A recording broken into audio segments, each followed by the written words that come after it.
Banking sector के लिए। Banking sector डूब जाएगा, बैंकिंग सेक्टर तबाह हो जाएगा, देश खत्म हो जाएगा, देश बर्बाद हो जाएगा, न जाने क्या क्या कहा था। और बड़े बड़े विद्वानों को विदेशों से ले आते थे, उनसे कहलवाते थे, ताकि उनकी बात कोई न माने तो शायद उनकी मान ले। हमारे बैंकों की सेहत को लेकर के भांति भांति की निराशा, अफवाह फैलाने का काम इन्होंने पुरजोश किया। और जब इन्होंने बुरा चाहा बैंकों का, तो हुआ क्या? हमारी public sector banks net profit 2 गुने से ज्यादा हो गया। इन लोगों ने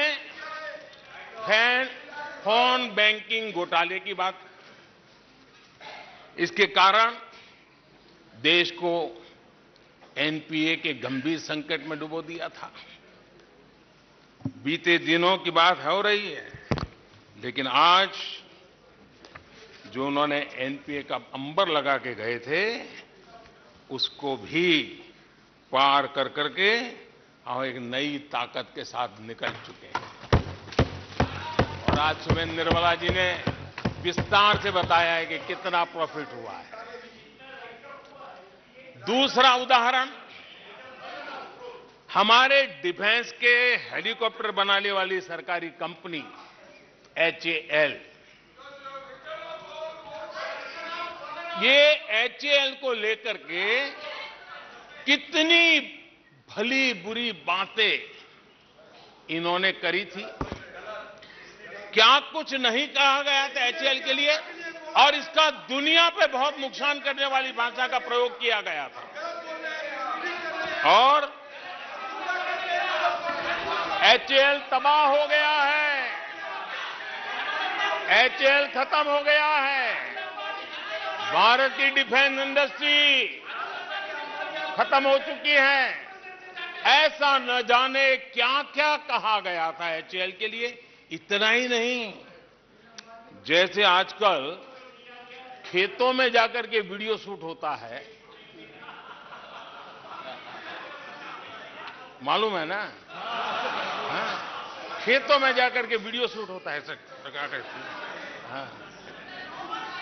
वैसा ही उस समय एचएएल फैक्ट्री के दरवाजे पर मजदूरों की सभा करके वीडियो शूट करवाया गया था और वहां के कामगारों को भड़काया गया था। अब तुम्हारा कोई भविष्य नहीं है, तुम्हारे बच्चे मरेंगे, भूखे मरेंगे, एचएएल डूब रहा है। देश की इतनी महत्वपूर्ण इंस्टीट्यूट को इतना बुरा चाहा, इतना बुरा चाहा, इतना बुरा कहा कि वो सीक्रेट आज एचएएल सफलता की नई बुलंदियों को छू रहा है। एचएएल ने अपना highest ever highest revenue register किया है। इनके जी भर करके गंभीर आरोपों के बावजूद भी वहां के कामदारों को, वहां के कर्मचारियों को उकसाने की भरपूर कोशिश के बावजूद भी आज एचएएल देश की आन बान शान बन के उठ रहा है। आदरणीय अध्यक्ष जी, जिसका बुरा चाहते हैं वो कैसे आगे बढ़ता है, मैं तीसरा उदाहरण देता हूं। आप जानते हैं एलआईसी के लिए क्या क्या कहा गया था? एलआईसी बर्बाद हो गई, गरीबों के पैसे डूब रहे हैं, गरीब कहां जाएगा, बेचारे ने बड़ी मेहनत से एलआईसी में पैसा डाला है। क्या कहें, जितनी उनकी कल्पना शक्ति थी, जितने उनके दरबारियों ने कागज पकड़ा दिए थे, सारे बोल लेते थे, वो सारे बोल लेते थे। लेकिन आज एलआईसी लगातार मजबूत हो रही है। शेयर मार्केट में रुचि रखने वाले को भी ये गुरु मंत्र है कि जो सरकारी कंपनियों को ये लोग गाली देना, आप उसमें दांव लगा दीजिए साहब, अच्छा ही होने वाला है।